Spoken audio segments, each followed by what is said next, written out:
আসসালামু আলাইকুম। আশা করি আপনারা সবাই অনেক অনেক ভালো আছেন। আজ রান্না করেছি কুরমার মাংস দিয়ে মহরমের খিচুড়ি। সেই খিচুড়িটি করতে আমি এখানে নিয়েছি কুরমার মাংস, 1 কেজি পোলাও চাল ভিজিয়ে রেখেছিলাম, পাঁচমিশালি ডাল হাফ কেজি, সেটাও আমি ভিজিয়ে রেখেছি সারা রাত। পেঁয়াজ নিয়েছি 2 কাপ, আদা বাটা নিয়েছি 2 টেবিল চামচ, লবণ 1 চা চামচ, মরিচের গুঁড়ো 1 চা চামচ, হলুদের গুঁড়ো, ধনের গুঁড়ো, তেজপাতা, দারুচিনি, এলাচ। তার সাথে দিয়েছি 1 কাপ সয়াবিন তেল। এবার সবগুলো উপকরণ ভালো করে আমি মিশিয়ে নিব। মেশানোটা খুব সুন্দর করে করতে হবে।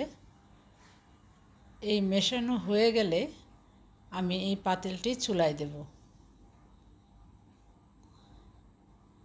এবং তার সাথে আমি দিয়েছি 3টি বড় সাইজের আলু। কেউ যদি আলু পছন্দ না করেন দিবেন না। এবার আমি ভালো করে নেড়েচেড়ে পরিমাণ মতো পানি দিয়েছি। এবার নেড়েচেড়ে ঢাকনা দিয়ে দিলাম। এই খিচুড়িটি যতক্ষণ না হবে ততক্ষণ এটাকে নাড়াচাড়া করতে হবে। সব কিছু ফুটে গেলে কুরমার মাংস দিয়ে আবার একটু নেড়েচেড়ে নিতে হবে। এবার কাঁচামরিচ দিয়ে দিব। কাঁচামরিচ একটু বেশি দিব এবং যাতে সিদ্ধ না হয়, ঝাল না হয়ে যায় খেয়াল করব।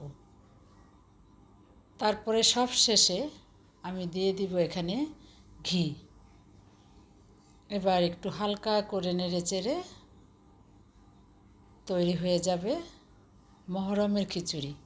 খিচুড়ির স্বাদ, গন্ধ, বর্ণ অন্য কোনো খিচুড়ির সাথে তুলনা করা যাবে না। এটি এতই সুস্বাদু একটি খিচুড়ি।